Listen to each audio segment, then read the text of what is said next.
Friends, ఇప్పుడే అందిన వార్త. తెలంగాణకు కొత్త గవర్నర్, తీవ్ర టెన్షన్లో ముఖ్యమంత్రి అంటూ వార్తలు అయితే వస్తున్నాయండి. దీనికి సంబంధించి వివరాలు చెప్పడానికి వీడియో చేయడం జరుగుతుంది. చాలా మంది వీడియోస్ కానీ సబ్స్క్రైబ్ చేసుకొని మర్చిపోతున్నారండి. దయచేసి ఛానల్ సబ్స్క్రైబ్ చేసుకొని బెల్ ఐకాన్ ఆల్ పైన ట్యాప్ చేయండి. ఇటువంటి ఇంపార్టెంట్ ఇన్ఫర్మేషన్ మిస్ అవ్వకుండా మీ ఫోన్ నోటిఫికేషన్ రూపంలో వస్తుందండి. చాలా మంది చూస్తున్నారు కానీ లైక్ చేయడం లేదండి. దయచేసి లైక్ చేయండి. ఇన్ఫర్మేషన్ అందరూ కూడా మనం రీచ్ చేసిన వారు అవుతాం.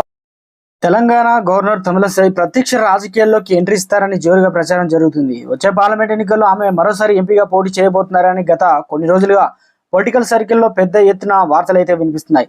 ఈ క్రమంలో ప్రత్యక్ష ఎన్నికల్లో పోటీపై గవర్నర్ తమిళసై మరోసారి కీలక వ్యాఖ్యలు చేశారు. దేవుడు కరుణించి బీజేపీ హైకమాండ్ అవకాశం ఇస్తే చూద్దామని గవర్నర్ ఆసక్తికర వ్యాఖ్యలు అయితే చేశారు.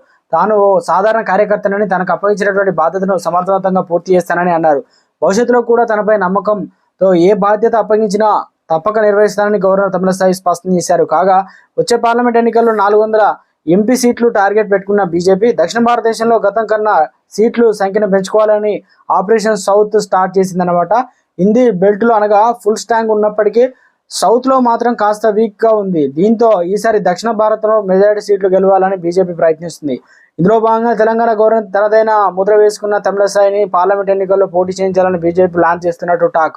గత బీఆర్ఎస్ సర్కారుతో డి అంటే డి అనే తీరులో వ్యవహరించిన తమిళసై నుంచి మంచి పేరు అయితే గుర్తింపు తెచ్చుకున్నారు. ఈ నేపథ్యంలో తమిళసైని ఆమె సొంత రాష్ట్రం తమిళనాడు నుండి మరోసారి ఎన్నికల బరిలో దింపాలని కాషాయం పెద్దలు కూడా ఆలోచిస్తున్నట్టు తెలుస్తుంది.